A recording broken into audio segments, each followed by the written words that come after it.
What's going on, everybody? Welcome to Friday. No. Joe, you told me last week that when I get to 10 victories, you can go ahead and say it. I'll give you this opportunity in my victory speech to say a 10. A 10. Victory. A 10. There you go. A yeah. 10. You told me when I got 10 victories to come and talk to you. Well, here I am. Let's sit down. Let's have a conversation. Let's have a conversation about how this is the third straight week in favor of Mike on the Mic Sports. Let's sit down and have a conversation about how this is the comeback of a lifetime by Mike on the Mic Sports and the Mike on the Mic Sports Squad. So I want to extend my welcome to all of you at home. Welcome to Friday Night Wars. This is the hottest sports debate show in the game today, and I'm talking. So you know what that means? I won last week. I got nothing much to say other than 10.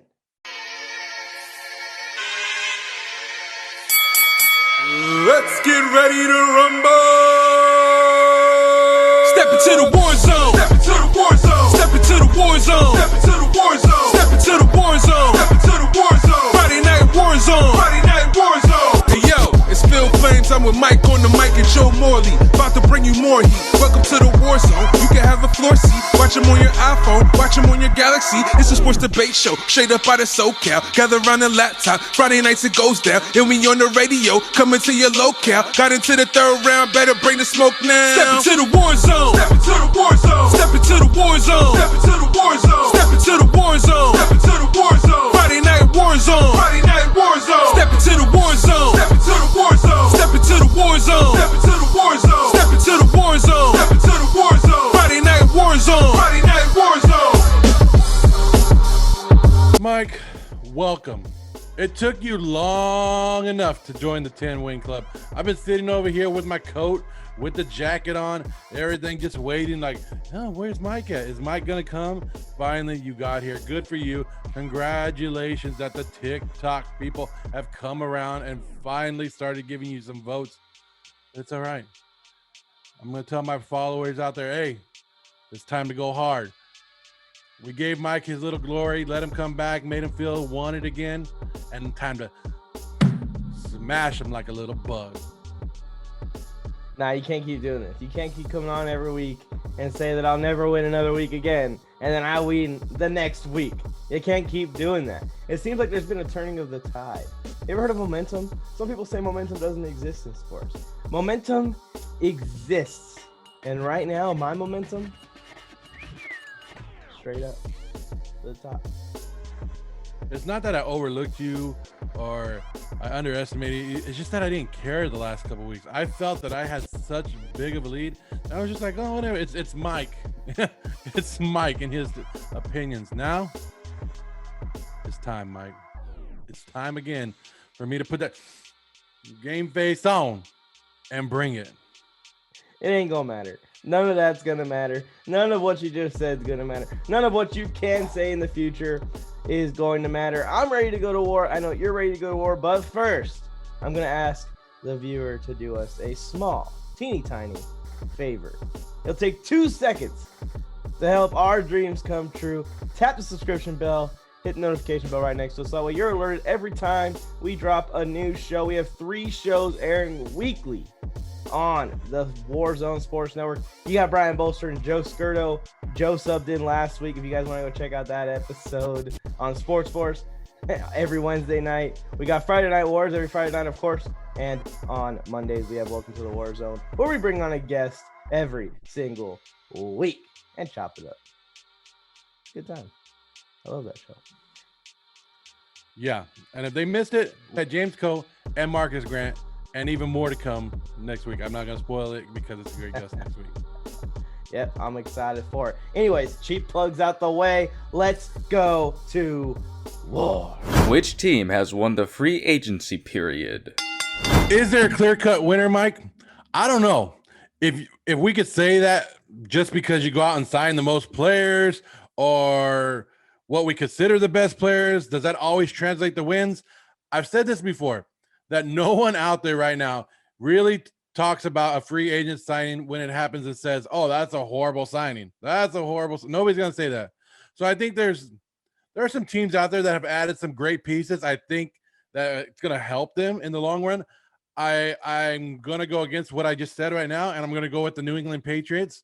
I think they've signed a ton of quality guys. The Patriots realized that they weren't good last year, and they went out and they brought in these great guys, right? Jonnu Smith, Hunter Henry, Matt Judon, Jalen Mills, and even more and more to add to it. We still got to see what Cam Newton's about and what if he's going to play better. Call it desperation or whatever you want. Bill Belichick took that Tom Brady Super Bowl win personal, right? And he came back and he sent a message to the league, and he said, "I want my crown back. I want my crown back." So on paper, right now, Mike, right now, the Patriots are having the best free agent period on paper. That's some good stuff, Joe. That's some good quality sports content right there. But at the beginning of last year, I said, and I preached to everyone that would listen to me, that when the Tampa Bay Buccaneers begin to click, when they get that chemistry, it was over. This was going to be the best team in football. And here we are. They're the best team in football. On the other hand, they were definitely at risk of losing a large percentage of those players that made them the best team in football to free agency this year. While everyone else is hooting and hollering about the Patriots, the Jaguars, the Jets, and all the big spenders so far this offseason, making all kinds of big splashes in the NFL, the Bucs have silently and successfully brought back the boys. With half the team set to leave in free agency, I fully expected them to lose either Godwin, Levante David, or Shaq Barrett, or two of the three, or all three, possibly depending on how other teams offered to those guys. But somehow, above all, Tom Brady probably had a big part in this with taking that pay cut. They were able to retain all three of them and Rob Gronkowski. The power of TB12 is insane. And like I said, the Jaguars, Patriots, even Chargers, all huge winners of the first couple days of free agency, but no one has quite done it like Tampa did to keep these players on this roster. It's not a flashy pick. I understand. I'm not the one for flashy picks. You're more the flashy pick guy, even though you did pick the Patriots, who are kind of at the front of the spotlight, pretty much universally accepted. But it's 100% true. Tampa Bay Buccaneers won this free agency so far. Oh, I went with the Patriots. You're going with the defending Super Bowl champions that re-signed nothing but their own guys. Whatever. I'll be the flashy guy, I guess. If you want to call that flashy, that's me. I mean, did I go through it and I was thinking like, okay, should I take the Patriots? But then I look at who they signed, and yeah, I like what they did. I've liked it. The two tight ends, I think it's going to help out a lot. It's gonna help them. Now, will these all work out? In a year from now, we're going to look back and be like, oh, Patriots, really? You just spent your money and you still went 5-11 or whatever it is? It could happen. But as of right now, like I said, on paper, I like what the Patriots have done. Well, I don't think they're going 5-11. That would be a severe failure with these. I like it also because last year, my huge gripe with the Patriots was they had a lot of talent leaving. They had a lot of talent going out. They had a lot of guys leaving in free agency, but they weren't bringing anyone in. So I was seeing a major, loss of wins just due to that, just due to lack of talent on the roster. I know Bill Belichick's amazing, a mastermind, everything in between. But at a certain point, the players have to go out and play. So seeing them go ahead and replace all that talent that they lost in last year's offseason and maybe even added some to it on top of it, I have to praise them. I have to remain consistent. I do like what the Patriots are doing this offseason. I'd like to see them go to more of a blend in between what Bill Belichick's offense normally would look like and what it looked like with Cam Newton last year. I feel like they really made that offense for him just because they didn't have enough time to implement a full, 100% filled offensive playbook and offensive game plan with Cam Newton at the helm. Now they can really sit there and say, yeah, Tom did this successfully. I think Cam can do that. Tom did this. I don't think Cam can do that, but Cam can do this instead. And they can really put together a solid game plan. Again, I don't see them picking up superstar receivers because I still think they're going to be a run-first offense. See, and that's the one. There was only one free agent move that I would question, and I think that his agent and it's Nelson Aguilar. I think Nelson Aguilar's agent sitting at home calling Bill Belichick an Xbox because he got played. He got Nelson Aguilar $13 million a season, and we still have these other guys out there. Curtis Samuel didn't get that. Like this is it's crazy. It's crazy. So great job to Nelson Aguilar's agent. But that's the one thing that I'm going to say the Patriots did wrong this offseason. Yeah, they overspent a little bit on him. They probably could have spent another $3 to $5 million and gotten Juju or Kenny Golladay. Both those guys probably are going to go for around 16 to 20 million in that range somewhere. So they probably could have gotten a real wide receiver one. Although I don't really think that Juju's established enough either to be a wide receiver one, but definitely not Nelson Aguilar as a wide receiver one. 100% not him. Nope. He's not quite there yet. But the Tampa Bay Buccaneers, and the reason I picked them is because if any other team signed players of the caliber of Chris Godwin, Shaq Barrett, Levante David, Rob Gronkowski in the same offseason, that would be the most insane offseason of all time. But not for a team with Tom Brady on it. It's kind of expected at this point that Tampa is all in until this guy retires. And I'm excited to see it. And I'm glad that they brought these guys back because I actually happen to be a big Tom Brady supporter. I'd like to see a Tom Brady, Justin Herbert Super Bowl in the next couple of years. What do you think? No. No? I do not. I don't even want to see Tampa Bay back in the Super Bowl. I'm done. We saw the one time. We're done. We don't need it again. See, that's the difference between you and me. Is I like seeing people climb mountains. There you go. See how I did that? I like seeing people climb mountains. I like seeing people remain at the top and wait to be taken down. It's entertaining. You want to see the freaking San Francisco 49ers versus the Buffalo Bills in the Super Bowl. No one wants to see that. Ain't nobody want to see the Niners. You want to see something different is what I'm saying. You want to see something unique. No, the Raiders ain't going to go no. That's not realistic. You know what? Speaking about climbing mountains, that's what the Warzone Sports Network is going to do. We're climbing to the top, and we need your help. Hit that like button, hit that subscribe button, hit the notification button, and the share button. Share this to as many people that you know, and that's going to help us out a ton and climb that mountain even more. Also, you decide the winner of this show. So drop a comment who won this round, or wait till the end and vote for all 3 rounds. Just take a little note to the side. But we all know it was MIKE. Let's move on to the next one. Which free agent signing has been the best? I don't know who you are going to say for this move. I don't think it's going to be the same thing just based off of how the show goes, but there has not been any move better than this one.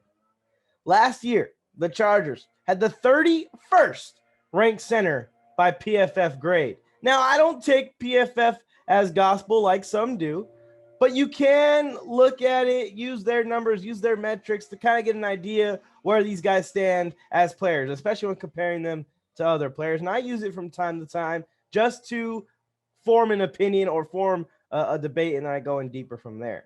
But moral of the story, that after we had the 31st ranked, now sorry for saying the Chargers had the 31st ranked center last year. They went out and got PFF's highest graded center this year. What an upgrade. And how can you top that? This was the LA Chargers' biggest need this offseason, was the center position. The guy we had last year stunk. Mike Pouncey, who's been injured for 2 years, retired. And they go out and they get the number 1, not number 2, not number 3, not a top 5, top 10, the best center in football. Pairing an elite center with a young and up-and-coming quarterback. I love it. It's genius. These guys are going to be together for years to come. You see, Joe, when you go out and make moves that undoubtedly get you a step closer to the ultimate goal, it's always worth it. And if you want the best center in the league, you got to pay the most money for the best center in the league. I am completely fine with giving him this money and fully back it. It was much needed and long overdue. We haven't had a consistent good offensive line since the Nick Hardwick days. The Chargers aren't fixed yet, but what an upgrade to this offensive line, and it's going to pay off big time in the next 3 to 5 years or so, hopefully, for my sake. Mike, which one haven't I liked, right? Which one haven't I liked? I like the Corey Davis to the Jets. I like what you just said with Lindsley to the Chargers, John Brown to my Raiders, John Johnson to the Browns, and even Curtis Samuel to the Washington football team.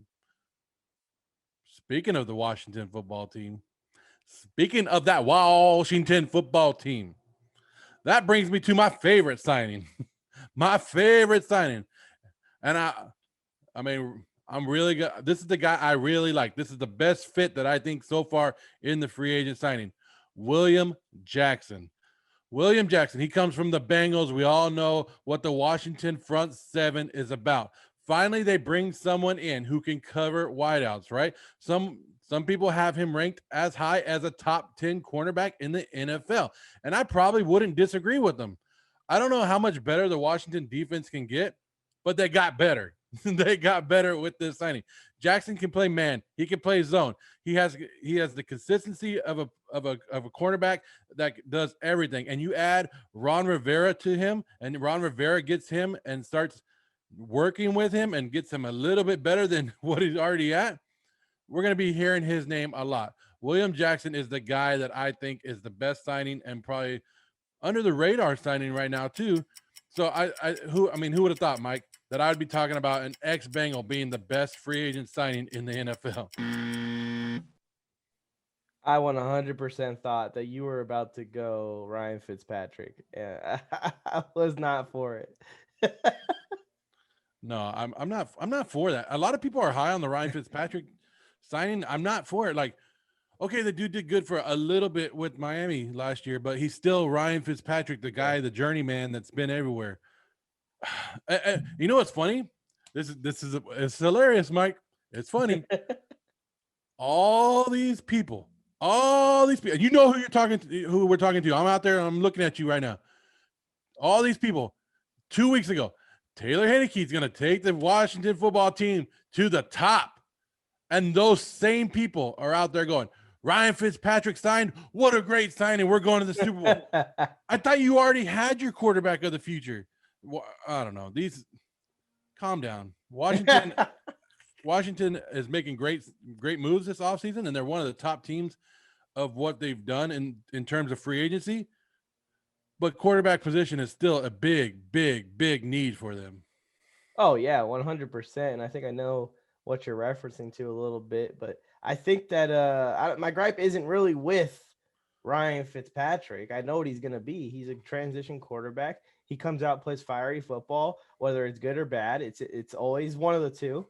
It's never in between. He's either amazing and that gutsy play works out and they make the plays that he puts up for his receivers and tight ends, or it's awful and he throws 4 interceptions and they get blown out. And it's going to be like that for his whole career. My gripe isn't with him because I know what they're getting out of him.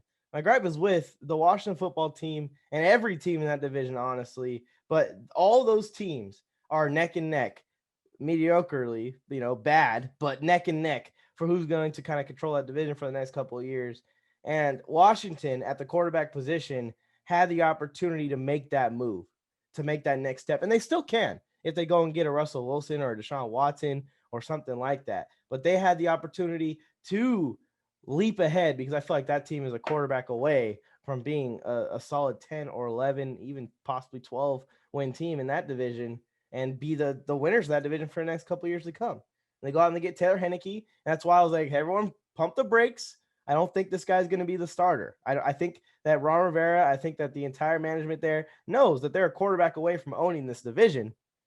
Taylor Heinicke's not going to be a starter. They bring in Ryan Fitzpatrick. And I think these are going to be the quarterbacks they go into it with. Maybe they draft a rookie. We'll see if there's anyone available for them. No, crown him.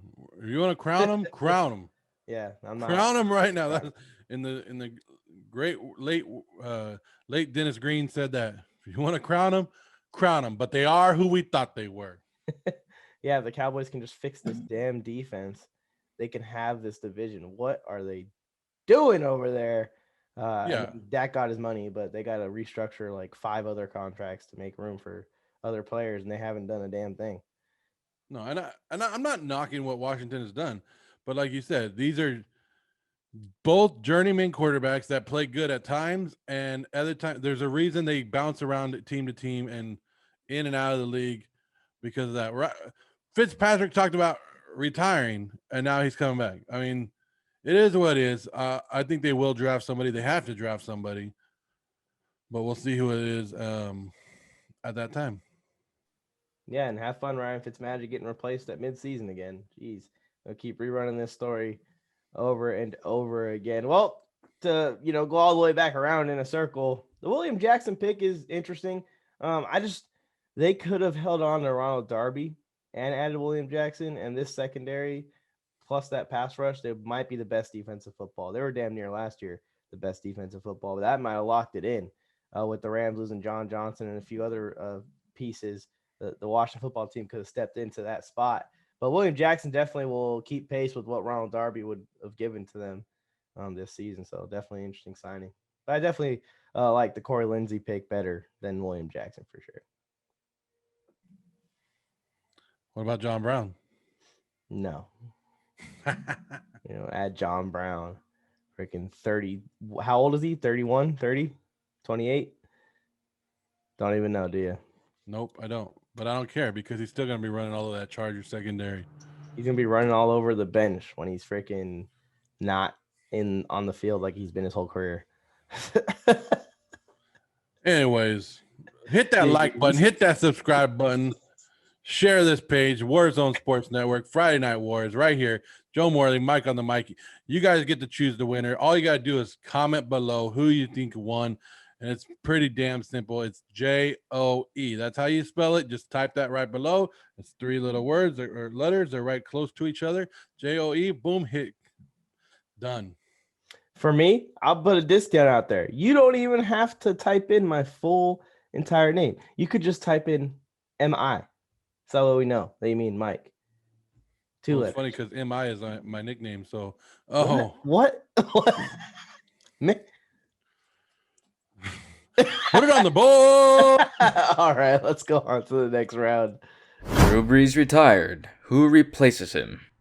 I mean, it really just depends on what the Saints are going to do this year, but based off of how much they're paying the man, I think that they want to go towards more of a scrambling style quarterback offense. And if that's the case, and I think that is the case, then Taysom Hill is your guy. He is the true 5-tool player on offense, special teams. The dude probably could go play safety. I'm not going to lie. I think he probably could go to the other side of the ball and play a little bit of safety. Taysom Hill is an ultimate athlete, and he is way more athletic than Jameis Winston. Plus, the last time we saw Jameis Winston, he threw 30 interceptions, and a lot of people blame Bruce Arians for that. They want to say that Bruce Arians just kept throwing him out there to throw the ball, and he also threw 30 touchdowns and 5,000 yards. Well, I got to spoil the news for you.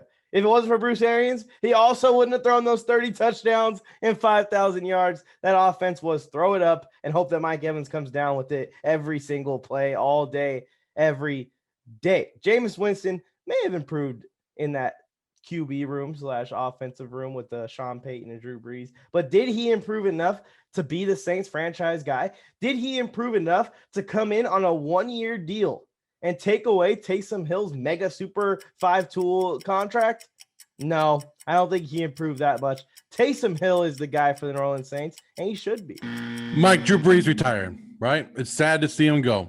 What a great legend, and he's number 1, number 2 in almost every quarterback category. But Mike, you already know who I'm going with. Jameis Winston. That's right. The dude that threw 30 interceptions like you just said. Look now. Looking back now, we all know that it was a hard time the quarterbacks have in Bruce Arians' offense, right? It didn't come out until Tom Brady started throwing picks, and then all of a sudden they're like, "Oh, look at the stat we found about how hard it is to be in Bruce Arians' offense," right? And then it comes out that Winston was blind. I'm legally blind, right? Yeah, that's Winston. He's out there. So I don't ever see the 30 interceptions happening again. Sean Payton will work with him, figure out his strengths, his weaknesses. Winston was the first overall pick in the NFL draft for a reason. The talent is there, and the Saints are going to find it. Winston's only 26 years old. He's only what's Hill, like 32? Come on. And Winston has a lot of years left. He's He's always been able to move the ball and score points. He did it, even with all those interceptions. He just had a little problem of giving the other team a ball, right? He just has that little problem that he has to fix. Everyone loves Deshaun Watson and talks about how he led the league in passing last year, but his team went what? 4-12. But that made him a great quarterback. Well, Winston led the league in passing in 2019, and he was blind as hell, went 7-9, and people say he sucks, right?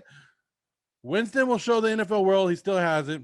He's probably going to still make a bad decision here and there, but the Saints are going to reel him in, and Winston's going to thrive. Jameis Winston, the quarterback of the New Orleans Saints.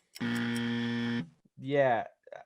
Deshaun Watson also was thrown to one of the worst receiving corps in football. Deshaun Watson also didn't throw 30 interceptions to match his leading in passing. So there is a big difference. And I just want to clarify that big difference. And Taysom Hill may be 32 years old, but he's a 32-year-old freak of nature. Respect him. Yeah, I respect him. I watched the games that he started last year, and I was bored.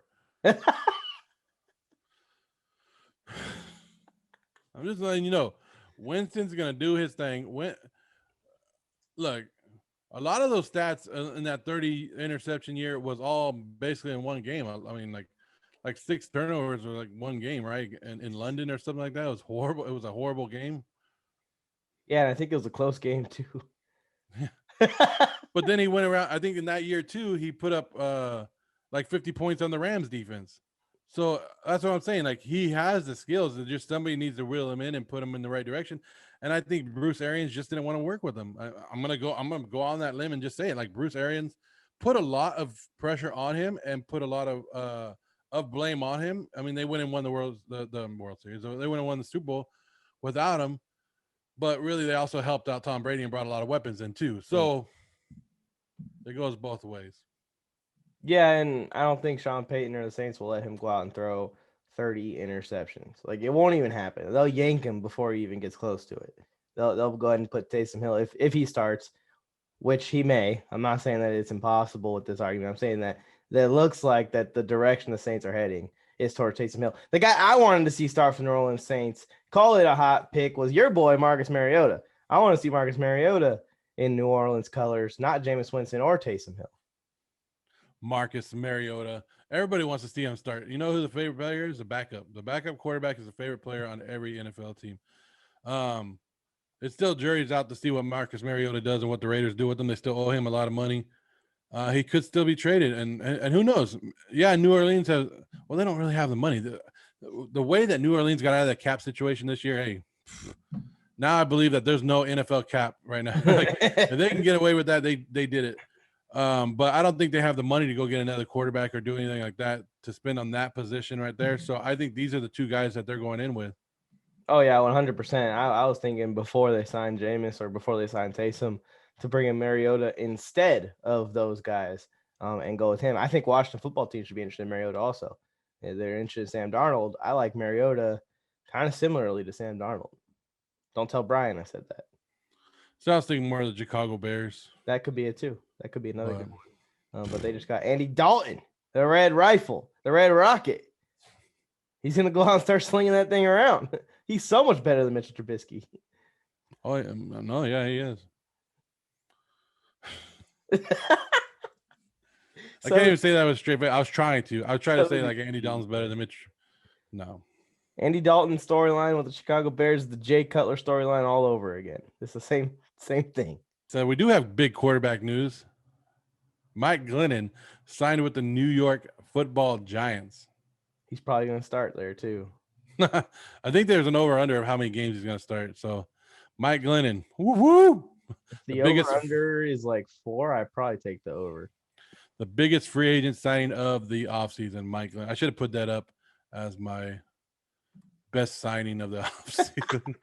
The scariest and worst part about that is for the Giants, I think that's the biggest sign of the offseason because they haven't done a damn thing other than somehow hold on to Leonard Williams. Well, and they signed Booker, the running back, in case Barkley gets hurt again.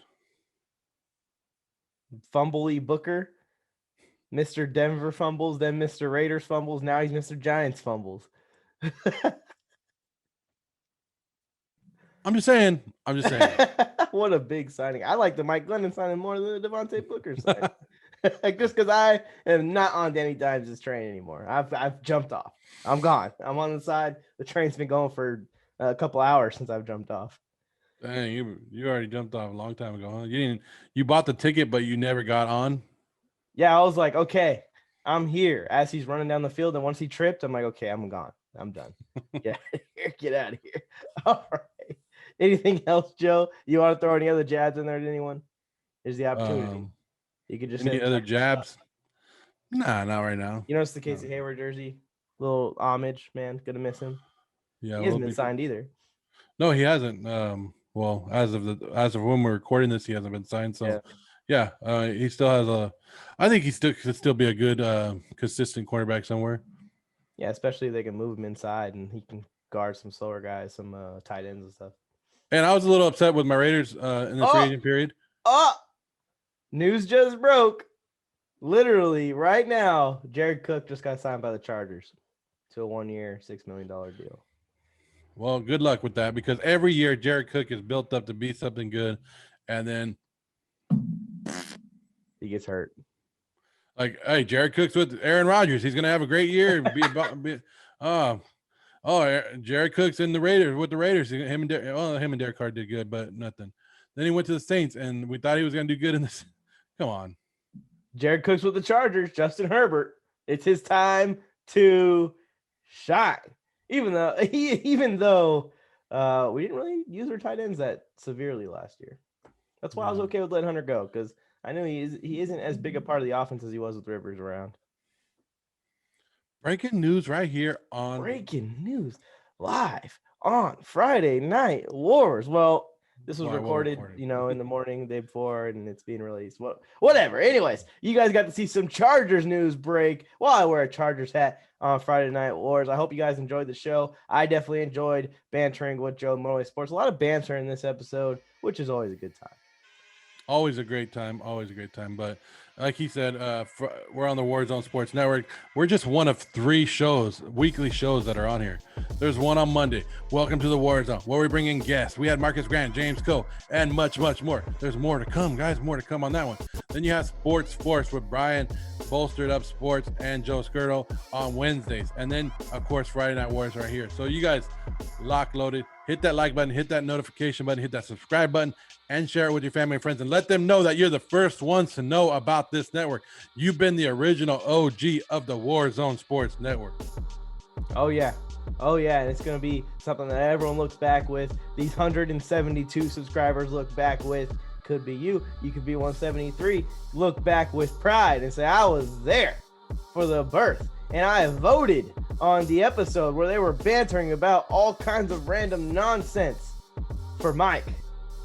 So yeah, you guys decide the winner. You know how it goes. Jay, drop a comment who won. Oh, yeah. It smells of Joe. Now, don't vote for Joe. Vote for Mike. Anything else? Anyone else? You in the back?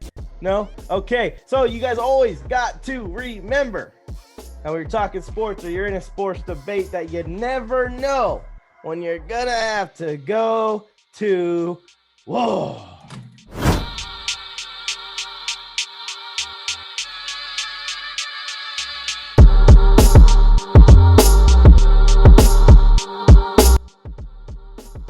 You see, that's the problem. That's the difference between me and you.